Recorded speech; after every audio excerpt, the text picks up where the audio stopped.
Derek Carr retires. What does this mean for the team? I can't believe it worked out this way. I mean, we needed the resolution. The Saints needed the resolution first and foremost.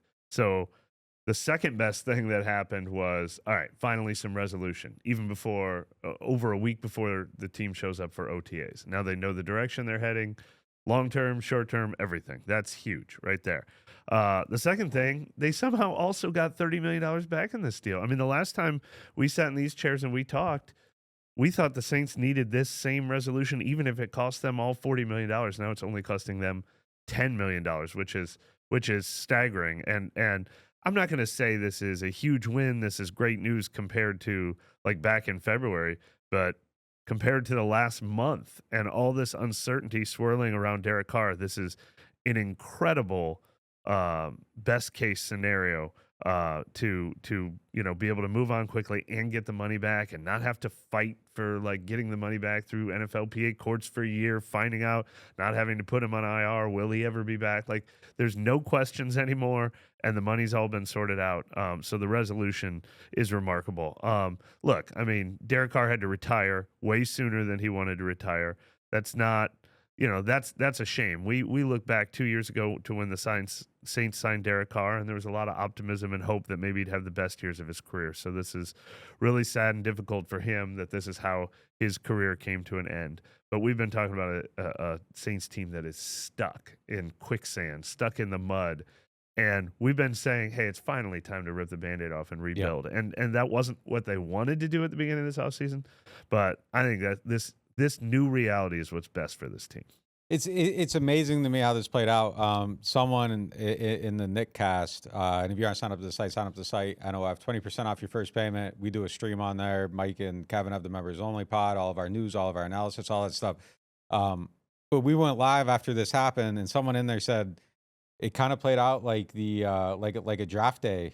Like a draft day That script. is an unbelievable comparison. Because it's unbelievable how it happened. Like, it's unbelievable how this played out, because there were two scenarios at the beginning of the offseason. And I think no matter what, they were in the rebuild, they were in the teardown. And I think this thing came to a loggerhead because Derek Carr knew that he was either done now or done a year from now. And it was either you do the 2-year teardown, sort of like Denver did, and you cut some guys, you do some things, you figure it out.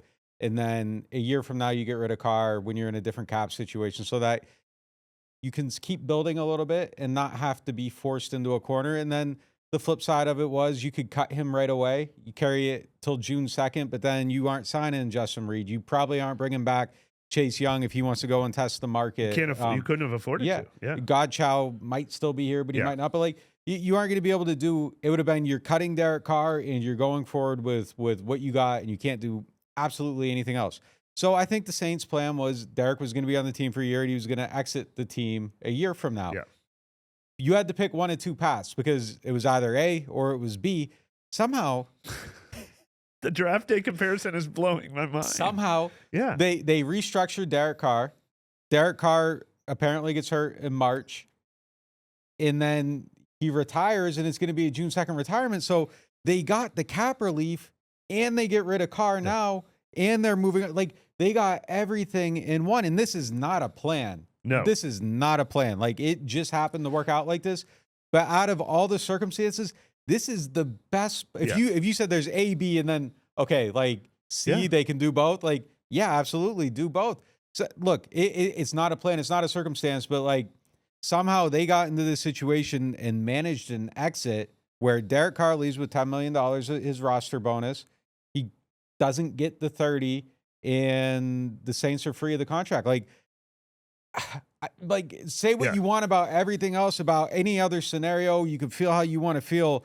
Somehow the Saints front office, Mickey Loomis, Kai Harley, they managed to pull a win out of a losing situation here. And I think the team's in a way better position because of it. Like, it was a 3-year, I think, rebuild kind of. If you look at last year and pair it in, like, year 3 just got accelerated into year 2. And now this takes a year off. This takes a year off of the rebuild. And that's why I wanted them. Look, if you were reading me in December, January, I wanted the tough path, which would have really stunk, the one where they couldn't afford to re-sign Chase Young. They probably couldn't afford to re-sign Juwan Johnson. They definitely couldn't have added Justin Reed.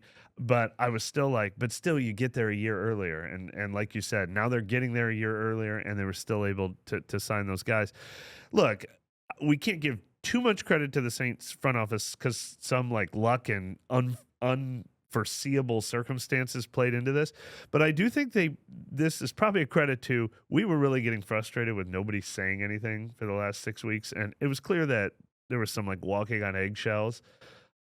Because they were probably being as deferential as possible to Derek Carr, as patient with Derek Carr as possible, hoping for, clearly the two sides they had to agree to this. There was no enforcing a clause in a contract. This is an agreement from both sides to like a settlement agreement, basically.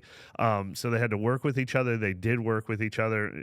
Pretty incredible that Derek Carr gave this money up without a fight, because I think, if he suffered a career-ending injury, that's what injury guarantees are in there for. So, it does lead to questions like, could he have had surgery and come back? Could he, are we 100% sure it was football-related? Is he 100% sure it was football-related, not something he did non-football-related? Would there have been a year-long fight through the NFLPA and lawyers, and it was just cleaner and easier for everyone to do it this way? Was he just determined not to come back to the Saints? I don't know what all played into it, but they reached an agreement on this that, credit to Derek Carr for letting the Saints walk away, credit to the Saints for being patient enough to get the best possible outcome. And this could have been that's ugly the thing and long lasting. That's where they deserve credit. Like they didn't like, they kind of got backed into a corner and they found a way out. Yeah. And look, for all the stuff we've been critical for, they handled a very weird and bad situation best as possible. And I think Derek Carr deserves credit in this too. Like there's a bunch of bad guys like in the fan base that play here, and I think people deserve credit for how this was handled. Derek deserves credit for walking away from that money. It still feels very weird. It's a very weird situation, which leads me to believe that I think there's still a second shoe to drop here, which is it him playing football again for somebody else? Is it some time off to rehab and you just kind of walk away from this and there's just like okay, look, you can move on, but this is how it's got to play. I don't know. I guess it doesn't really matter because for now it's done. His chapter with the Saints is done. I think, they wanted to hold on to him. This forces the eject, which I think is a very good thing for them. I think their hand got forced on it. I think they got forced into the rebuild. I don't think they ended up here willingly. Yeah. But with where it ended up, they found a way to back out of this without any damage done. And boy, like it's insane that they actually got everything. And look, while we're celebrating the refresh of the Saints, I think the whole Saints fan base is celebrating. But what they're celebrating is a blank slate. They're celebrating a reset button. They're a start over. All right, this might take 3 years, but at least there's a direction of the team we can get behind. Like, I think this will boost season ticket sales because it's just something new and different. It's still a very tough reality for this team. They just lost a quarterback that had a winning record for them over the last 2 years. They're going to maybe go with the guy they just picked 40th in the draft. And there's talent issues all over this team. So this might be a bad team. We're not saying the team got better. The team just has a direction now.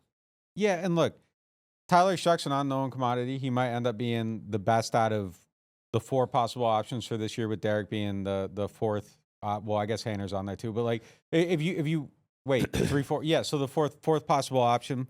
He's an unknown commodity, so we can't quantify that yet. Out of the known commodities, like they just lost their best quarterback, so that probably makes them a worse team this year, and they probably win fewer games now because of it. But I'll tell you what, like, if Shuck works and they win 7, 8, like that's It'll amazing. It'll be a good that's feeling amazing. 7 and 8 compared to If Shuck works and they win 4, and it's like a Drake May, Patriots won 4 games last year, and you feel good about that, that's an amazing outcome.